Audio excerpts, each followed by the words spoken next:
اللہ رب العالمین نے اس کائنات کو بنایا، کائنات کو بنانے کا مقصد ہم کو بتایا، سکھلایا کہ اللہ رب العالمین کی عبادت کی جائے۔ اس کائنات میں اللہ رب العالمین نے ہمارے گزارے کے لیے، تاکہ زندگی ہم سکون آرام کے ساتھ، چین کے ساتھ گزار سکیں، اپنی تمام ضرورتوں کو پورا کر سکیں، اس لحاظ سے ساری کی ساری وہ چیزیں جو ہمارے لیے ضروری تھی اور جن کی ہمیں ضرورت تھی وہ پیدا فرمائی۔ مال و دولت عطا کیا، مال عطا کیا، مال تجارت عطا کیا، آل و اولاد عطا کی، آسائشیں عطا کی، نعمتیں عطا کی۔ یہ ساری کی ساری چیزیں اصل نہیں ہے،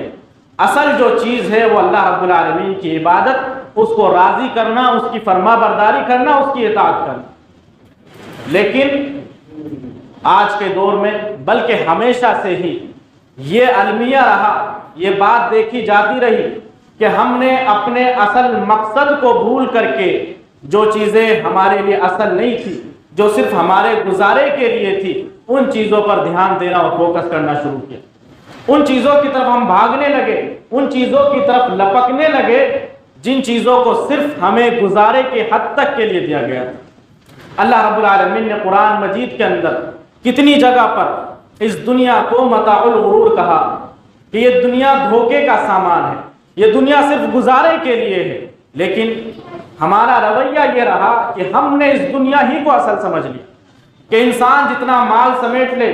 جتنی جائیداد بنا لے، جتنی پراپرٹی بنا لے، وہ اتنا عظیم ہے، وہ اتنا بڑا انسان ہے، وہ اتنا ہی اچھا اور بھلا انسان۔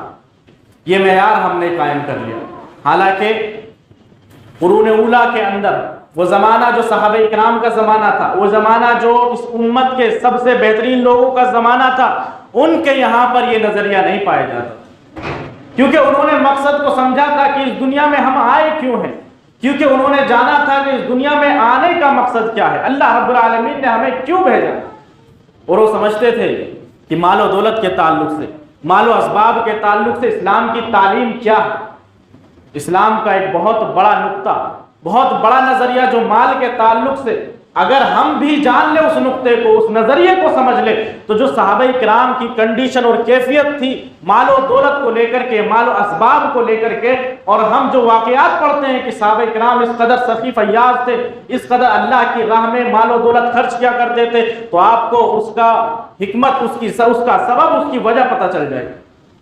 وہ یہ کہ اللہ رب العالمین نے قرآن کے اندر کئی ایک مقام پر فرمایا کہ جو بھی تمہارے ہاتھ میں مال دیا گیا ہے وہ تمہارا اپنا نہیں ہے، وہ مال تمہارا اپنا نہیں ہے، کمایا تم نے، محنت اس کے لیے تم نے کی، لیکن وہ تمہارا نہیں ہے، وہ مال اللہ رب العالمین کا ہے، وہ مال اللہ رب العزت کا ہے، وہ تمہارے ہاتھوں میں امانت ہے، لہٰذا تم اسے صحیح جگہ پر لگاؤ۔ جس طرح سے ایک امانت کو انسان سنبھال کر رکھتا ہے، کہیں وہ ضائع نہ ہو جائے، کہیں وہ برباد نہ ہو جائے، کہیں میرے غلط رویے کی وجہ سے مجھے اس کا حساب نہ دینا پڑے، تو اسی طرح اللہ رب العالمین نے اس مال کو ہمارے سپرد کیا ہے، لیکن اصل مالک اس کا اللہ رب العالمین۔ اللہ نے فرمایا وَأَنفِقُوا مِمَّا جَعَلَكُمْ مُسْتَخْلَفِينَ فِيهِ، کہ اس مال سے خرچ کرو جس مال کا وارث اللہ نے تمہیں بنایا ہے۔ وہ مال تمہارا نہیں ہے بلکہ تم اس کے وارث بنائے گئے ہو، تم اس کے نگراں بنائے گئے ہو، تمہیں دیکھنے والا، اس کی نگرانی کرنے والا بنایا۔ ایک مقام پر اللہ نے کہا وَآتُوهُم مِّن مَّالِ اللَّهِ الَّذِي آتَاكُمْ، کہ تم اس مال میں سے اپنے غلاموں کو، کمزور لوگوں کو دو، جو مال، اس مال میں سے جو مال اللہ کا ہے، جو اللہ نے آپ کو دیا۔ اللہ نے سیدھے الفاظ میں کہا مال اللہ، اللہ رب العالمین کا مال، اللہ کی دولت، اللہ کا سامان یہ ہے۔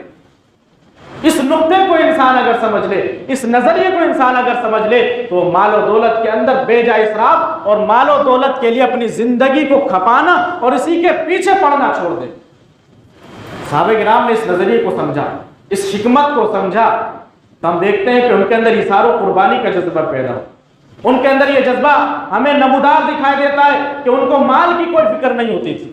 ان کو مال و دولت کی فکر نہیں ہوتی تھی۔ ان میں بھی تھے کروڑ کروڑ کمانے والے، اربہ ارب کے مالک ان کے اندر بھی تھے، خزانوں کے مالک ان کے پاس بھی تھے۔ صحابہ کرام کے اندر تھے درہم و دینار کے مالک، لاکھ پتی کروڑ پتی صحابہ کرام بھی تھے، لیکن وہ اس مال کے لیے مر نہیں مٹتے تھے۔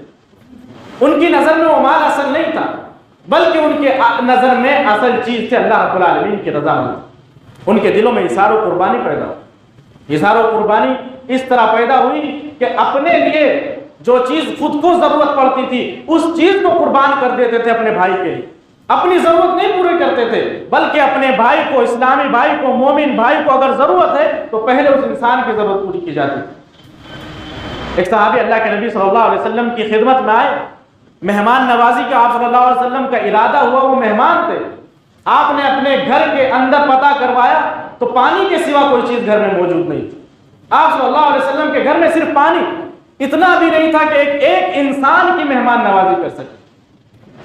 اللہ کے نبی نے مجمع میں اعلان کیا کہ کون ہے جو ان کی مہمان نوازی کرے گا۔ اسی مجمع میں سے ابو طلحہ رضی اللہ تعالیٰ عنہ کھڑے ہوئے اور کہا کہ اللہ کے نبی میں ان کی مہمان نوازی کروں گا۔ وہ اپنے گھر جاتے ہیں، گھر جا کر کے کہتے ہیں کہ کیا کھانے کے لیے کچھ سامان موجود ہے؟ اللہ کے نبی کے مہمان آئے۔ ان کی بیوی نے کہا کہ گھر میں سوائے تمہارے اور میرے اور بچوں کے کھانے کے علاوہ کوئی اور سامان موجود، یا تو تم اور ہم اور بچے اپنی ضرورت پوری کر لیں یا اس مہمان کو کھلا دیں۔ تو ابو طلحہ رضی اللہ تعالیٰ عنہ کہتے ہیں کہ کوئی بات نہیں، بچوں کو سلا دیا جائے اور ہم لوگ بھوکے رہ لیں گے، لیکن اللہ کے رسول کا مہمان وہ اچھی طرح سے اپنا کھانا تناول کرے۔ جب وہ گھر پر ان کو لے کر آئے تو جو ان کی اہلیہ تھی، بیوی تھی، وہ جا کر کے چراغ کے پاس کھڑی ہوئی اور اس طرح سے انہوں نے اداکاری کی گویا کہ وہ چراغ ٹھیک کر رہی ہیں، لیکن اس بہانے سے انہوں نے چراغ بجھا دیا اور گھر میں اندھیرا ہو گیا۔ کھانے کا سامان رکھا ہوا تھا، مہمان نے کھانا شروع کیا اور وہ دونوں حضرات بھی، دونوں میاں بیوی بھی اپنے ہاتھ اس طرح چلانے لگے گویا کہ وہ بھی کھا رہے ہیں، حالانکہ ان کے سامنے کھانا موجود نہیں تھا۔ وہ صرف دکھا رہے تھے کہ ہم بھی کھا رہے ہیں تاکہ ہمارے مہمان کو کھانے میں جھجک نہ ہو، تاکہ اس کا پیٹ اچھی طرح سے بھر سکے، تاکہ یہ انسان بھوکا نہ رہ جائے۔ اور انہوں نے اپنے بچوں کو سلا دیا، چراغ گل کیا تاکہ اس انسان کو اچھی طرح سے کھانا نصیب ہو جائے، اس کو یہ نہ لگے کہ ہم بھوکے ہیں اور وہ کھا رہا ہے، شرمندگی محسوس نہ ہو۔ انسان اپنے آل و اولاد کا سب سے پہلے خیال رکھتا ہے، اپنے پیٹ کا سب سے پہلے خیال رکھتا ہے، اپنا پیٹ بھر جائے اس کی فکر میں پورے دن رات وہ دوڑ دھوپ کرتا ہے۔ لیکن صحابہ کرام نے جب سمجھا کہ اصل اس دنیا میں آنے کا مقصد کیا ہے، اصل مال کس کا ہے، کس ذات کا اصل مال ہے، مال کا مالک اصل کون ہے، تو انہوں نے اپنے اوپر اپنے بھائیوں کو ترجیح، خود اپنے آپ کا فائدہ نہیں اٹھایا، اپنے مال سے اپنا فائدہ نہیں اٹھایا، جبکہ ضرورت محسوس ہوئی کہ میرا بھائی مجھ سے زیادہ ضرورت مند ہے تو اس کو اپنا مال دے دیا۔ اس کی کوئی فکر نہیں کی کہ میرے بچوں کو کیا ملے گا، میرے گھر والوں کو کیا ملے گا۔ ایسی کئی ساری مثالیں ہیں ایسی ایثار و قربانی کی اور عظیم سے عظیم قربانی انفاق فی سبیل اللہ میں موجود ہے کہ اللہ کی راہ میں کس طرح سے صحابہ کرام نے بے دریغ خرچ کیا۔ اور دوسرا نظریہ جو صحابہ کرام کو اس سوچ پر ابھارتا تھا، اس قربانی دینے پر ابھارتا تھا اور اس طرح خرچ کرنے پر ابھارتا تھا، وہ یہ نظریہ کہ اللہ رب العالمین کی راہ میں دیا گیا مال کمی نہیں کرتا۔ اللہ کی راہ میں اگر مال دیں گے، اگر اللہ رب العالمین کی راہ میں خرچ کریں گے تو خرچ کرنے سے مال کم نہیں ہوگا۔ وَمَا أَنفَقْتُم مِّن شَيْءٍ فَهُوَ يُخْلِفُهُ، کہ اگر تم اللہ کی راہ میں کچھ بھی خرچ کرو گے تو اللہ اس کے بدلے تمہیں مال عطا کرے گا۔ اگر اللہ کی راہ میں کچھ خرچ کیا ہے تو اللہ فوراً اس کے بعد دوسرا مال تم کو عطا کرے گا۔ اور اللہ رب العالمین مالک الملک، شہنشاہ، اس دنیا کو چلانے والا، تمام خزانوں کا مالک ہے۔ اس بات کو دھیان میں رکھیں، ذہن میں رکھیں کہ جب وہ عطا کرے گا تو انسان کو کس قدر عطا کرے گا۔ ایک سفی اور سرور مالدار انسان ہو، بادشاہ انسان ہو، اس کے پاس وہ عام اعلان کر دے کہ سب کو عطا کیا جائے گا، یا کسی ایک انسان کی کسی کام سے خوش ہو کر کے وہ کہے کہ میں تمہیں ہدیہ اور انعام دوں گا، ہدیے کا اعلان نہ کرے تو وہ ہدیہ کتنا دے گا؟ 10-20 روپے تو نہیں دے گا۔ وہ بادشاہ ہوگا، اپنی حیثیت کے مطابق اس انسان کو خوش کرنے کی کوشش کرے گا۔ ہو سکتا ہے اس کو سونے میں تول دے، اس کو چاندی میں تول دے، اس کو روپیوں سے تول دے۔ اللہ رب العالمین کی تو تمام کائنات، وہ تو تمام خزانوں کا مالک ہے۔ وہ اگر تمام خزانے اس دنیا کو لٹا دے تب بھی اس کے خزانے میں کچھ فرق نہیں آنے والا۔ تو جب اس نے وعدہ کیا ہے کہ اپنے بندوں کو خرچ کرنے کے بدلے میں دے گا تو وہ کتنا عطا کرے گا، اس کا اندازہ آپ نہیں لگا سکتے۔ اللہ نے وعدہ کیا وَمَا أَنفَقْتُم مِّن شَيْءٍ فَهُوَ يُخْلِفُهُ، اگر کچھ بھی خرچ کرو گے تو اللہ رب العالمین اس کے بدلے میں تمہیں دے گا۔ نبی صلی اللہ علیہ وسلم سے آپ فرماتے ہیں ما نقصت صدقۃ من مال، کہ صدقہ کرنا مال کے اندر کمی نہیں کرتا، صدقے کرنے سے مال کے اندر کمی نہیں آ جاتی ہے۔ یہ تعلیمات ہیں جو صحابہ اکرام کو دی جا رہی ہیں، ان کو پلائی جا رہی ہیں، ان کو سمجھائی جا رہی ہیں، ان کے ذہن کے اندر، ان کے دل کے اندر بٹھائی جا رہی ہیں۔ یہ صحابہ اکرام اسلام کے آنے سے پہلے کس قدر خود غرضی ان لوگوں کے اندر تھی، مال و دولت کے لیے لڑنا بڑنا اور اس طرح کی ڈکیتیاں کرنا، یہ ساری کی ساری چیزیں اس معاشرے کے اندر عام تھی۔ لیکن جب یہ آیات نازل ہوئی، جب اسلام آیا اور اسلام نے اس طرح سے ان کی تربیت کی، مال کو اللہ رب العالمین کا مال بتایا کہ اللہ رب العالمین ہی کا اصل یہ مال ہے، یہ تمہارے ہاتھ میں امانت ہے، اور یہ بھی بتایا کہ خرچ کرنے سے گھٹتا نہیں ہے، تو صحابہ کرام کے اندر کس قدر مثالی سخی لوگ پیدا ہو۔ دنیا مثال دینے سے قاصر ہے، دنیا مثال نہیں دے سکتی ان کی سخاوت کی، اور مقابلہ نہیں کر سکتی ان کی سخاوت۔ مزید اللہ کے نبی صلی اللہ علیہ وسلم ارشاد فرماتے ہیں کہ جب بھی صبح ہوتی ہے اللہ رب العالمین کی جانب سے دو فرشتے آتے ہیں، وہ فرشتے آ کر کے دعائیں کرتے ہیں، ایک فرشتہ دعا کرتا ہے، ایک فرشتہ بد دعا کرتا ہے۔ دعا کرنے والا فرشتہ کہتا ہے اللہم اعطی منفقا خلفا، کہ اللہ رب العالمین جو انسان خرچ کرنے والا ہے، جو تیری راہ میں خرچ کرنے والا ہے، اس انسان کو اس کے بدلے میں اور بہتر عطا فرما۔ اور دوسرا فرشتہ دعا کرتا اللہم اعطی ممسکا تلفا، جن لوگوں نے سیب کر رکھا ہوا ہے سامان، چابیاں لگا کے رکھے ہوئے اپنے خزانوں میں، وہ مسجد و مدرسے کو، غریبوں کو، فقراء کو، مساکین کو دینے کے لیے تیار نہیں ہوتے، ضرورت مندوں کے لیے خرچ کرنے کے لیے تیار نہیں ہوتے، ایسے انسانوں کے مال کو برباد کر دے، ایسے انسان کے مال کو تلف کر دے، برباد کر دے، اس کی برکت نکال لے۔ یہ فرشتوں کی دعائیں اور بد دعائیں، خرچ کرنے والے کے لیے دعا، اللہ کی راہ میں دینے والے کے لیے دعا، لیکن جو انسان اللہ کی راہ میں نہیں دیتا، جو انسان اللہ رب العالمین کی راہ میں دینے سے بچتا ہے مال کو، تو اس انسان کے لیے فرشتوں کی بد دعا۔ فرشتے جب دعا کرتے ہیں، بہت ممکن ہے کہ اللہ رب العالمین ان کی دعا کو لوٹائے نہ، اللہ رب العالمین فرشتوں کی دعا نہیں لوٹائے گا، اللہ رب العالمین فرشتوں کی بد دعا ہو یا دعا ہو قبول فرمائے۔ تو انسان کو اپنی گریبان میں جھانکنا چاہیے کہ مال کی لالچ میں، مال کی ہوڑ میں، صرف جمع کرنے کی نیت سے صرف جمع کرتے رہنا، یہاں تک کہ قبر میں پاؤں لٹک چکے ہیں تب بھی یہ فکر نہیں ہے کہ انسان اللہ کی راہ میں کچھ مال خرچ کر دے، کچھ اتنا مال اللہ کی راہ میں صدقہ کر دے جس کے لیے وہ آخرت میں ذخیرہ بن جائے، اتنا مال اللہ کی راہ میں دے دے اس کے لیے صدقہ جاریہ بن جائے کہ مرنے کے بعد بھی اس کو اجر و ثواب جاری رہے۔ انسان کو فکر نہیں ہوتی، کیونکہ اس کو تو لگتا ہے کہ یہ آرائش کی زندگی، یہ خوشحال زندگی، مال و دولت کی ریل پیل اور پھر زینتوں کا موجود ہونا، یہی اصل زندگی۔ حالانکہ یہ زندگی تو دھوکے کا سامان ہے، اس کے دھوکے میں نہ آئے، اس کے دھوکے میں نہ پڑے، اور اکثر ہمارے معاشرے کی حالت یہی ہے، اسی دھوکے میں، اسی کی چمک دمک میں پڑے۔ تو صحابہ کرام کو اللہ کے نبی نے جب یہ نظریہ دیا تو ابو بکر عمر رضی اللہ تعالی عنہ جیسے سخی پیدا ہوئے، عثمان غنی رضی اللہ تعالی عنہ جیسے سخی پیدا ہوئے۔ ان کی مثالیں تو آپ سنتے رہتے ہیں۔ ابو بکر رضی اللہ تعالیٰ عنہ نے ایک موقع سے اپنے گھر کا سارا مال اٹھا کر اللہ کے نبی کی خدمت میں رکھ دیا، پوچھے جانے پر کہا کہ میں نے صرف اللہ اور اس کے رسول کا نام اپنے گھر میں چھوڑا، باقی جو بھی مال تھا آپ کی خدمت میں لا دیا۔ حضرت عمر رضی اللہ تعالیٰ عنہ نے اس موقع سے اپنا آدھا مال اللہ کے نبی صلی اللہ علیہ وسلم کی خدمت میں لے کر آ گئے،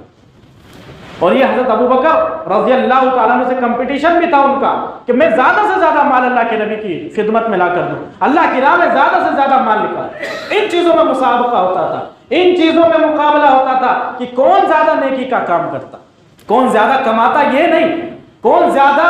پیسہ کھینچ لیتا ہے، کون زیادہ پیسہ ہٹتا ہے، کون کتنا پیسہ بنا لیتا، اس کا مقابلہ نہیں ہوتا تھا کس کی کتنی جائیداد ہے، کس کی کتنی پراپرٹی، یہ نہیں، بلکہ نیکی میں کون زیادہ ہے۔ وہ سابقین الی الخیرات تھے، وہ نیکیوں کی طرف بڑھنے والے تھے، وہ نیکیوں میں مقابلہ کرتے تھے۔ جس کا جیسا نظریہ ہوتا ہے، جو انسان جس ذہن کا ہوتا ہے، جس ماحول میں رہتا ہے، وہ اسی حساب سے سوچتا ہے۔ وہ نیکیوں کا ماحول تھا، وہ نیکی کمانے کا ماحول تھا، آج صرف پیسے کمانے کا ماحول، آج صرف پیسے کمانے کا ماحول ہے تو انسان نیکیوں کی طرف توجہ نہیں دیتا۔ وہ نیکیوں کمانے کا ماحول تھا، وہاں پر نیکیوں کے لیے دوڑ لگتی تھی، وہاں نیکی کمانے کے لیے مقابلے ہوتے تھے۔ اور صرف حضرات یہ بات یاد رکھیں، صرف تاریخ اسلام میں یہی مثالیں نہیں ہیں ابو بکر، عمر اور عثمان رضی اللہ عنہ کی، عبد الرحمن بن عوف جیسے صحابہ کرام کی، تو مالدار صحابہ تھے، مالدار صحابہ، ان کے پاس مال موجود تھا تو انہوں نے اللہ کی راہ میں خرچ کر دیا۔ یہاں تک کہ جو غریب صحابہ تھے،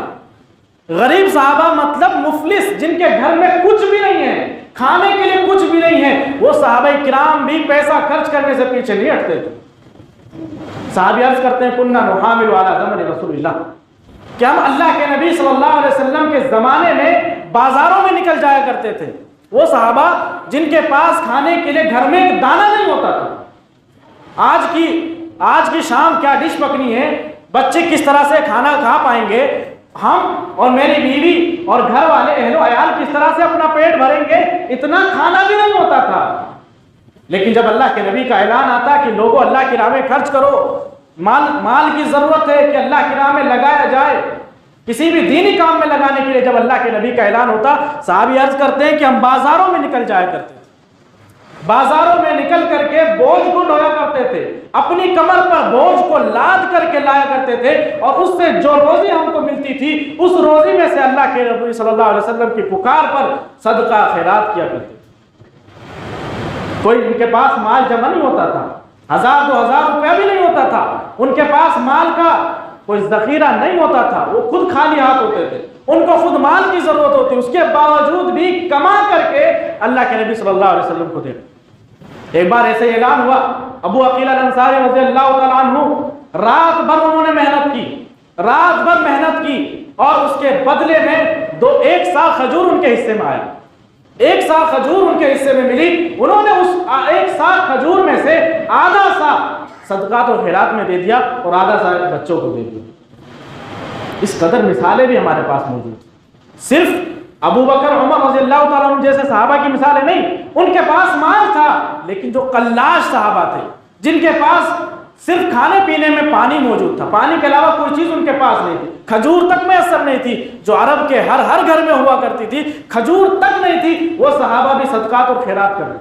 وہ صحابہ بھی آگے بڑھ کر کے اللہ کی راہ میں خرچ کرنے کے لیے تیار۔ ہمیں شرم آنی چاہیے، ہمارے پاس لاکھ کا بینک بیلنس موجود ہے، کروڑ کی جائیداد ہمارے پاس ہے، لیکن خرچ کرنے میں اتنی کنجوسی کہ غریب انسان بھی آپ سے زیادہ صدقہ خیرات کرتا۔ ہمیں صحابہ کرام کی مثالوں کو دیکھنا چاہیے، عبرت پکڑنی چاہیے، یہ صرف سننے اور سنانے کے لیے نہیں ہے، بلکہ وہ ہمارے قدوہ اور نمونہ، وہ ہمارے اسوہ ہے، ان کی طرح زندگی ہم کو گزارنی ہے۔ اللہ ان سے راضی ہوا، اگر ہم ان کی طرح زندگی نہیں گزاریں گے تو اللہ ہم سے راضی نہیں ہو سکتا۔ اپنے دل کے اندر مال کی محبت کو نکال پھینک دی، مال کی محبت جس طرح صحابہ کرام نے اپنے دل سے نکال دی، اس طرح سے اپنے دل سے نکال دی۔ یہ دھوکے کا سامان ہے، یہ اللہ کی امانت ہے جو آپ کے ہاتھ میں دی گئی ہے، اس کو صحیح جگہ پر لگائیں، صحیح جگہ پر خرچ کریں، فضول خرچی اور دنیاوی کاموں میں اس کو اڑاتے نہ پھریں، اور خرچ کرنے سے کبھی کم نہیں ہوتا۔ اما عائشہ رضی اللہ تعالیٰ عنہ، ان کی مثال بھی آپ دیکھ لیجیے، 1 لاکھ درہم ان کے پاس آئے، 1 لاکھ درہم ان کے پاس آئے، اس درہم جو 1 لاکھ درہم ان کے پاس آئے تھے، شام ہوتے ہوتے سارے کے سارے 1 لاکھ درہم خرچ کر دیے۔ خرچ کہاں؟ اپنے اوپر نہیں، اپنے ذاتی مفاد کے لیے نہیں، اپنے رشتہ داروں میں نہیں بانٹ دیے، کسی کو ہدیہ اور تحفہ نہیں دیا، بلکہ اللہ کی راہ میں غریبوں مسکینوں کو، ضرورت مندوں کو اتنا دیا کہ سارے کے سارے 1 لاکھ درہم شام ہوتے ہوتے ختم ہو گئے، گھر میں کچھ بھی نہیں بچا۔ ان کا روزہ تھا، خادمہ نے کہا کہ کاش تم کچھ 1-2 درہم بچا لیتی، اس سے گوشت وغیرہ کا سامان خرید لیا جاتا کہ روزہ افطار ہو جاتا۔ اما عائشہ نے کہا اگر تم پہلے بتا دیتی تو سوچا جا سکتا تھا، لیکن انہوں نے بتانے سے پہلے اس بات کا خیال نہیں کیا کہ میرا روزہ ہے کہ نہیں، میرے گھر میں سامان موجود ہے کہ نہیں۔ سارا کا سارا مال جو ان کی خدمت میں آیا تھا، اللہ رب العالمین کی راہ میں لگا، سب کچھ خرچ کر دیا۔ یہ بہت سمجھدار لوگ تھے، ایسا نہیں ہے کہ ان کے پاس عقل و خرد نہیں تھی، ایسا نہیں ان کے پاس دماغ نہیں تھا، ایسا نہیں کہ ان کا ذہن کام نہیں کرتا تھا، یہ ہم سے زیادہ سمجھدار ہے۔ انہوں نے تجارت کی ہے، ایک بزنس ہم کرتے ہیں کہ آج کمایا، جتنا پروفٹ آیا، پیسہ آیا، اس کو اپنے گھر بار میں لگا دیا اور اپنے اوپر لگا دیا، ایک بزنس یہ۔ لیکن ان کا بزنس یہ نہیں تھا، اپنی ذات کے اوپر، اپنے مفاد کے اوپر لگانے والا بزنس ان کا نہیں تھا۔ انہوں نے اللہ سے سودا کیا، انہوں نے اللہ کے ساتھ تجارت کی، انہوں نے اللہ کے ساتھ بزنس کیا۔ اللہ نے کہا ان تقرضوا اللہ قرضا حسنا یضاعف لكم کہ اگر تم اللہ کو قرض دو گے تو اللہ رب العالمین تمہیں اس کو بڑھا چڑھا کر کے بدلا دے. انہوں نے قیامت کے لیے بھیجا, آخرت کے لیے بھیجا, جنت کے لیے آگے بھیج دیا. جو کچھ ان کے ہاتھ میں آئے, سمجھدار لوگ تھے کہ اس دنیا میں کتنا کام آ جائے, اس دنیا میں یہ مال ہمارا کتنا کام آ سکتا ہے. سمجھداری ان لوگوں کی دیکھیے کہ جہاں کام آئے گا یہ مال, جہاں اس مال کا ہم کو کام پڑے گا وہاں بھیج دیا, جہاں اس کے اجر و ثواب کا ہم کو ضرورت پڑے گی. اللہ نے کہا ان تقرضوا اللہ قرضا حسنا یضاعف لكم ويغفر لكم والله شکور علیم, کہ اگر تم اللہ کی راہ میں قرض دو, اللہ کو قرض دو, تو اللہ رب العالمین تمہیں اس کا بڑھا چڑھا کر کے بدلہ دے. تو انہوں نے اللہ کو قرض دیا, اللہ کے ساتھ ڈیل کر لی لوگوں نے, اللہ کے ساتھ سودا کر لیا کہ اللہ اس دنیا میں ہم اپنے لیے کچھ بچا کر نہیں جاتے, ہم کوئی وراثت چھوڑ کر نہیں جاتے, کوئی بڑی جائیداد اور پراپرٹیاں نہیں چھوڑ کر جا رہے, ہم نے سب تجھے دے دیا ہے, اب تو اس کی رکھوالی کر اور قیامت کے دن اس کا بڑا چڑھا کر کے بدلہ ہم کو دے. اللہ وعدے کے مطابق ایک کا 700 گنا بڑھا کر کے دے گا. الذين ينفقون اموالهم في سبيل الله كمثل حبة انبتت 7 سنابل في كل سنبلة 100 حبة والله يضاعف لمن يشاء. اپنے وعدے کے مطابق 700 گنا بڑھا کر کے دے گا, اور اگر اللہ چاہے گا انسان کے اخلاص اس کی کنڈیشن کو دیکھ کر مزید اس کو بڑھا دے گا, مزید دگنے چگنے کر دے گا. صرف 700 کے حد تک نہیں بلکہ 1 روپے کا 7,000 تک بھی وہ کر سکتا. اس کے خزانے میں کمی نہیں ہے. آج کے بزنس میں ایک انسان کتنا پروفٹ کما لیتا ہے. بہت سے بزنس ہوتے ہیں جس میں انسان اگر انویسٹ کرتا ہے تو 10% اس کا فائدہ آتا ہے. بہت سے پروفٹ ہوتے ہیں, بہت سے بزنس ہوتے ہیں جس میں 30-40% کا منافع ہو جاتا ہے. لیکن یہاں اگر اللہ کی راہ میں دے رہے ہو تو اس کا پروفٹ, اس کا نفع 700 گنا ہونا طے ہے. انسان اگر اللہ کی راہ میں خرچ کرتا ہے تو 700 گنا بڑھ کر کے اس کو انسان کو ملنے والا, اور اللہ اس سے بھی زیادہ کر سکتا ہے. تو مال کی حقیقت کو سمجھیے. یہ مال جو ہمارے ہاتھ میں, یہ امانت ہے, یہ ہمارے ہاتھ میں خرچ کرنے کے لیے دیا گیا, لیکن صحیح راہ میں خرچ کرنے.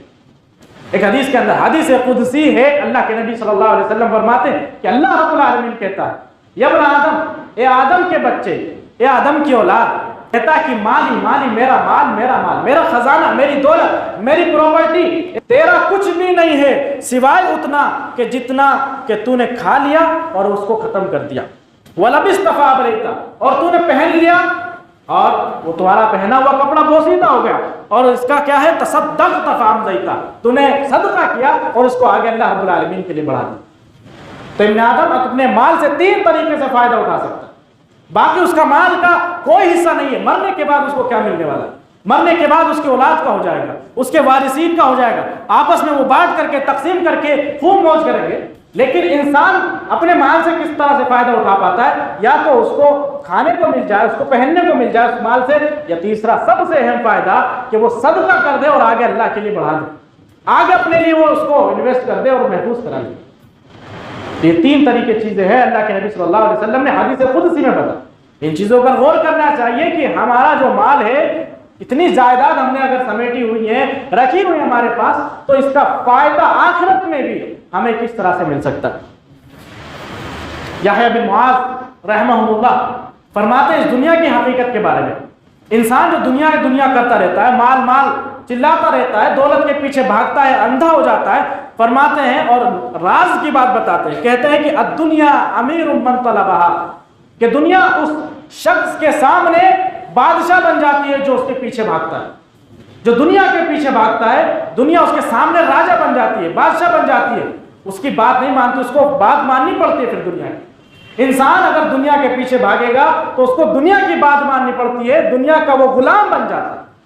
اور فرمایا وَخَادِمٌ لِمَنْ تَرَكَهَا, اور جو انسان اس دنیا کو چھوڑ جاتا ہے پھر دنیا اس کی خادم بن جاتی ہے, اس کی نوکر دنیا بن جاتی ہے. جو اس دنیا سے بھاگے گا دنیا اس کی نوکر بن جاتی ہے. اور کہا الدنیا طالبۃ مطلوبہ, دنیا پیچھا کرتی بھی ہے اور پیچھا کرواتی بھی ہے. دنیا کسی کو اپنے پیچھے بلاتی بھی ہے اور دوسروں کے پیچھے جاتی بھی ہے. فرمایا اس کی تفسیر کرتے ہوئے فمن طلبها رفضته, اگر کوئی انسان دنیا کے پیچھے بھاگے گا دنیا اس کو ٹھکرا دے گی, اس کا انکار کر دے گی, پھر انسان اس کے پیچھے بھاگتا رہے گا. فمن طلبها رفضته, اگر کوئی دنیا کو چاہنے لگے, دنیا کی خواہش اور تمنا اس کے دل میں آ جائے, دنیا اس کو ٹکرا دے گی, اپنے پیچھے دوڑائے گی, وہ دوڑاتی رہے گی, انسان اس کے پیچھے بھاگتا رہے گا. ومن رفضها طلبته, اگر کوئی انسان اس دنیا کو چھوڑ دے, اس دنیا کو ٹکرا دے, پاؤں مار دے اس دنیا پر تو وہ دنیا اس کے پیچھے پیچھے آئے. برعکس معاملہ ہے. انسان کو اگر دنیا کی ہوڑ لگی رہے گی تو دنیا اور اس کو ستائے گی اور اس کو دوڑائے گی اور اس کو بھگائے گی اور تنگ کرے گی. لیکن کوئی انسان اگر اس دنیا سے آنکھ بند کر کے خالص اللہ رب العالمین کے لیے جیے اور اللہ رب العالمین کے لیے کھائے, اللہ رب العالمین کے لیے پیے, اس کا جینا مرنا اللہ کے لیے ہو جائے تو دنیا خود بخود اس کے سامنے آ کر بنے. حدیث اللہ کے نبی صلی اللہ علیہ وسلم کی, اللہ کے نبی صلی اللہ علیہ وسلم ارشاد فرماتے ہیں من کانت الآخرۃ ہمہ جعل اللہ غناہ فی قلبہ, کہ اگر کسی انسان کا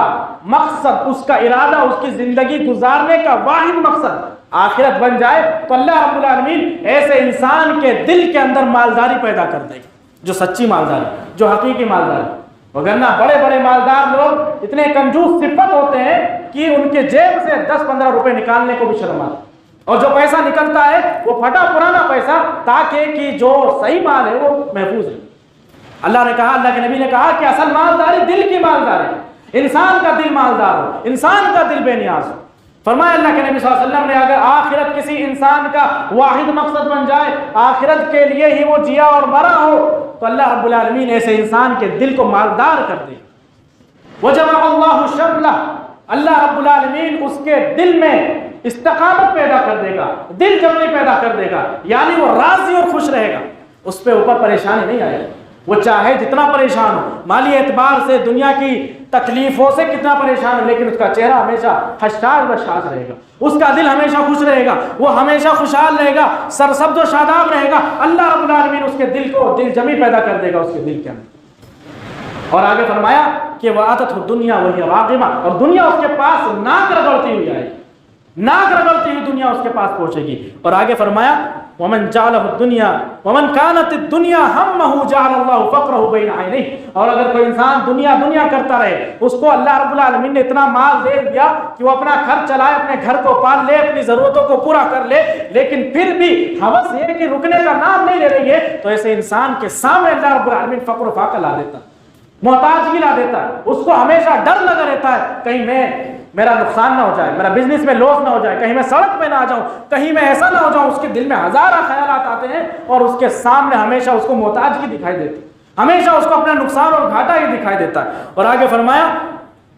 اور آگے فرماتے اللہ کے نبی صلی اللہ علیہ وسلم وفرق علیہ شملہ, اس کا دل بکھیر دیتا ہے, دل پریشان کر دیتا ہے, اس کا دل ہمیشہ پریشانی میں ہی دھڑکتا رہے گا, اس کی ہر سانس, اس کا ہر لمحہ پریشانیوں میں گزرے گا. ولم یاتہ من الدنیا الا ما کتب له الا ما قدر له, اور دنیا سے بھی صرف اتنا ہی اس کو ملنا ہے کہ جتنا مقدر میں ملا, جتنا مقدر میں لکھا ہوا اتنا ہی اس کو ملنا ہے. تو اس میں فائدے میں انسان وہ ہے جو انسان اپنی حد تک کوشش کرے لیکن دنیا کو اپنا اصل مقصد نہ سمجھے. وہ آخرت کو اپنا اصل مقصد اگر سمجھتا ہے تو آخرت بھی اس انسان کو ملے گی, اور جو دنیا میں اللہ نے اس کا حصہ رکھا ہے وہ تو لے کر کے ہی جائے اور آخرت بھی اس کو بھی مل جائے گی, پلس پوائنٹ. لیکن جو انسان دنیا کے پیچھے لگا رہے, دنیا کے پیچھے بھاگتا رہے, آخرت کو چھوڑ دے, تو وہ انسان تو سب سے زیادہ گھاٹے میں, کہ جہاں اصل اس کا گھر ہے, جہاں اصل ٹھکانہ ہے, جو دارالقرار ہے, جہاں اصل ٹھہرنا ہے, وہ تو اس نے کھو دیا, اس کا تو نقصان کر دیا. اگر دنیا میں اس نے کچھ پا نہیں لیا تو اس نے کیا پایا, کیا پایا؟ جب اس سے عظیم چیز, اس سے اہم چیز, اس سے بڑی چیز جب اس نے کھو دی تو پھر اس کو ملا کیا؟ کچھ بھی ہاتھ نہیں آیا. چاہے وہ اربہ ارب کا مالک بن جائے, اس کے ہاتھ میں کچھ بھی نہیں آیا اگر اس نے اپنی آخرت کو کھو دیا. اور ایک سادہ انسان, غریب انسان, اگر وہ اپنا اس دنیا میں گزارا کر کے چلا جاتا ہے اور آخرت اس کے ذہن میں رہتی ہے, آخرت اس کو مل جاتی ہے, وہ اس مالدار سے کئی زیادہ بہتر. تو حاضرین گرامی قدر, مال اور اولاد یہ ہمارے لیے فتنہ ہے, آزمائش ہے, ہم کو آزمایا جا رہا ہے, دے کر کے بھی لے کر کے بھی. تو انسان کو اگر دیا ہے اللہ نے مال تو اس غرور اور گھمنڈ میں نہ رہے کہ میں کامیاب ہوں, اور اگر کسی انسان کو اللہ نے مال و دولت نہیں دی تو اس کے لیے پریشان نہ ہو کہ اللہ رب العالمین نے مجھ کو عطا نہیں کیا, اور نہ ہی اس کی فکر میں اس طرح لگ جائے کہ وہ اپنی آخرت کو بھول جائے, بلکہ اس کو آزمائش سمجھے, اس کو امانت سمجھے. اگر کسی کو اللہ نے دیا ہے تو وہ اس کو صحیح راستوں میں خرچ کرے, اگر نہیں دیا ہے تو وہ صبر کرتے ہوئے اپنی آخرت کی تیاری کرے, آخرت کی فکر کرے. وَأَنفِقُوا مِمَّا رَزَقْنَاكُم مِّن قَبْلِ أَن يَأْتِيَ أَحَدَكُمُ الْمَوْتُ, اگر اللہ نے کسی کو رزق دیا ہے تو قبل اس کے کہ موت آ جائے, موت کے آنے سے پہلے, آنکھوں کے بند ہونے سے پہلے اللہ رب العالمین کی راہ میں خرچ کر دے. کہیں ایسا نہ ہو کہ پھر وہ موت کے وقت کہے کہ کاش مجھے اور وقت مل جاتا، تھوڑی سی اور مہلت مل جاتی، اللہ کی راہ میں صدقہ کر دیتا اور میں بھی فائدہ اٹھانے والوں میں سے ہو جاتا، کامیاب لوگوں میں سے ہو جاتا۔ ایسا افسوس نہ کرنا پڑے۔